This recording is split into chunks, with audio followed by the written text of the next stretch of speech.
les uns pour la vie éternelle et les autres pour l'opprobre, pour la honte éternelle. Ici, on nous révèle que les morts, bons ou mauvais, dorment.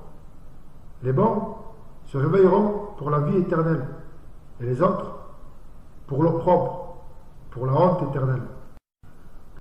Périr veut dire destruction, détruire, plus une trace de une honte éternelle, car il n'y a plus aucune chance quand l'âme est détruite dans la deuxième mort.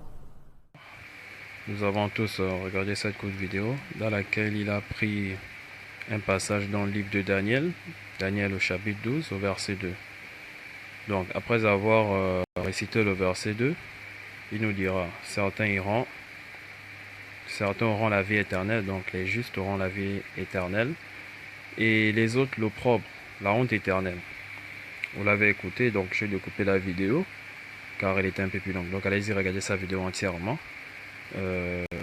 Mais dans le petit 2, donc si vous avez bien écouté, il dit périr signifie détruire, destruction, plus de traces d'une honte éternelle. Donc c'est à la suite de ce verset. Je découpe la vidéo car tout ce qu'il disait était un peu plus long. Allez-y écouter sa vidéo entière, allez-y écouter cette partie entièrement dans sa vidéo. Donc pour lui, après avoir dit les justes hériteront la vie éternelle, les autres, donc les injustes, l'opprobre, la honte éternelle. Après il dira périr signifie destruction, détruire, plus une trace de honte éternelle, plus une trace de honte éternelle. Donc il veut remplacer honte éternelle par destruction. Et après il ajoutera car il n'y a plus aucune chance qu'on l'âme est détruite dans la seconde mort. Donc vous voyez que là, bon, le texte qu'il est, hein, donc celui qui a écrit le texte, veut faire comprendre à ces chrétiens, que la honte ne sera pas éternelle. Mais par contre, les justes vivront éternellement. Mais la honte ne sera pas éternelle. Car il s'agit là d'une destruction. Et dans la seconde mort, l'âme est détruite systématiquement. Et on ne pourra pas parler de honte éternelle. Donc, il a bien lu les textes. Il reconnaît la vie éternelle. Mais la honte éternelle, il ne la reconnaît pas. Il change honte éternelle par destruction. Donc, revenons sur le verset, mieux comprendre. Donc, il a pris ce passage, Daniel chapitre 12, verset 2.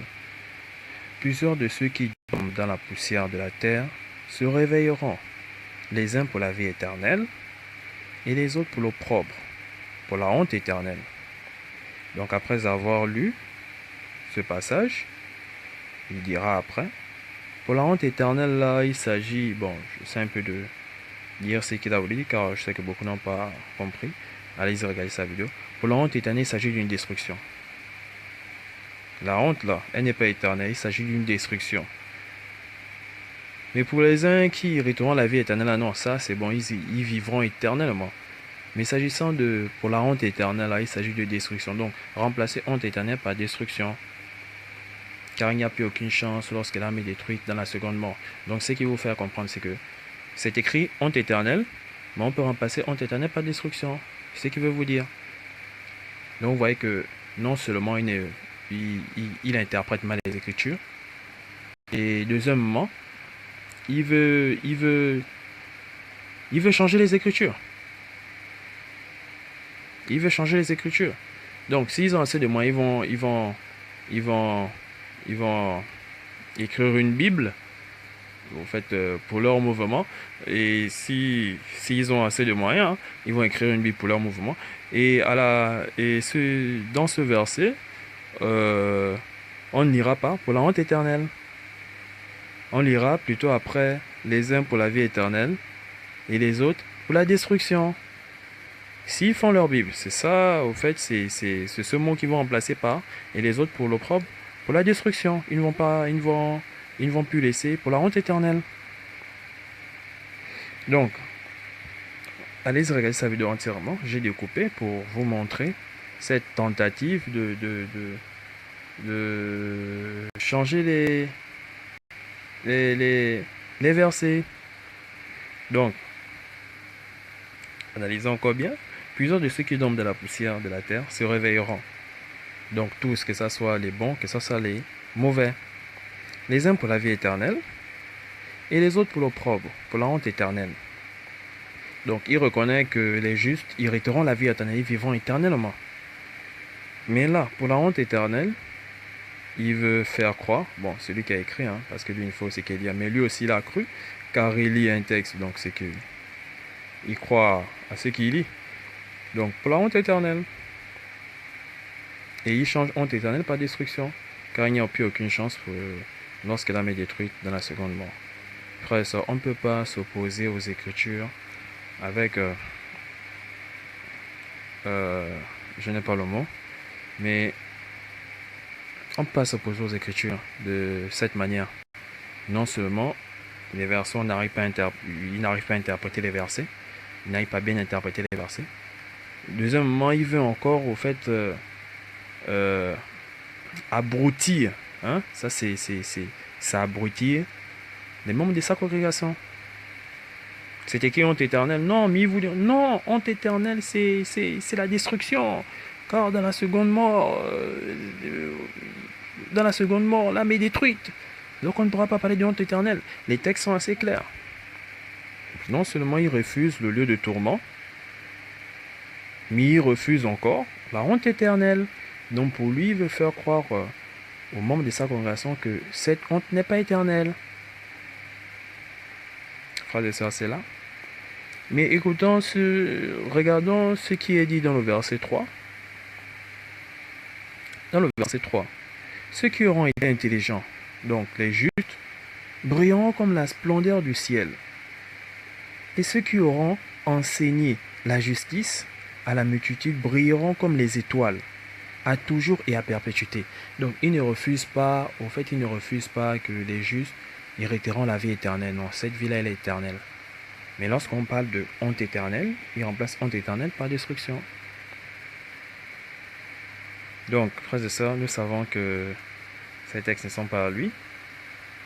Nous savons que ces textes ne sont pas à lui, donc il ne fait que réciter ce qui est écrit. Et s'il récite cela, c'est qu'il adhère complètement à ses écrits, c'est qu'il aime ça. Je ne vais pas réciter quelque chose que je n'aime pas. Et pour lui, c'est dit que ces textes n'ont pas d'erreur. Mais nous avons analysé, nous voyons que ces textes sont bourrés d'erreurs. Avec les Écritures, à l'appui. Et même sans les Écritures, nous avons vu. Lorsqu'il a parlé à des âmes sans corps, nous avons déjà vu la grosse erreur.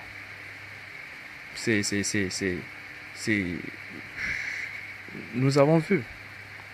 À des âmes sans corps, cette phrase qu'il a fait sortir, bon, il a lu, hein, donc que ça soit celui qui a écrit, et ceux qui croient à cela, à des âmes sans corps. Lorsqu'on ne sait pas faire la différence entre une âme et qui est un corps spirituel et le corps physique, mais on ne peut pas comprendre les textes bibliques. Et non seulement ils ne comprennent pas les textes bibliques, mais ils veulent à tout prix, faire entrer cette doctrine dans les Écritures. Les Écritures refusent même, on parle de honte éternelle, eux ils parlent de destruction. Ils veulent changer honte éternelle par destruction. Donc, nous avons vu, je n'ai pas... c'est terrible en tout cas, c'est terrible. C'est terrible, frères et sœurs, de constater qu'il y a des millions de personnes qui croient à cela. Avec autant d'erreurs. Donc on veut changer honte éternelle par destruction. Par contre, la vie éternelle, ça, il ne refuse pas. Mais honte éternelle, il s'agira d'une destruction. Donc elle ne sera pas éternelle. Car vous avez bien écouté, plus de traces d'une honte éternelle. Si on dit plus de traces d'une honte éternelle, donc c'est que... mais tu es contre les Écritures. C'est tout, c'est assez clair. Tu es contre les Écritures. Si tu dis plus de traces d'une honte éternelle, les Écritures nous révèlent que cette honte sera éternelle. Tu ne cherches même pas à interpréter. Tu veux coller ce mot. Tu veux changer honte éternelle par destruction. On ne s'oppose pas. On ne se bat pas avec les Écritures. Ceux qui se battent avec les Écritures, voilà ce qui arrive. C'est que Du début à la fin, vous êtes à côté. Donc, ceux qui ont compris, gloire à Dieu. Ceux qui n'ont pas compris, allez-y lire les Écritures. Vous allez vous rendre compte. Donc, nous arrêtons pas là. Regardons notre courte vidéo.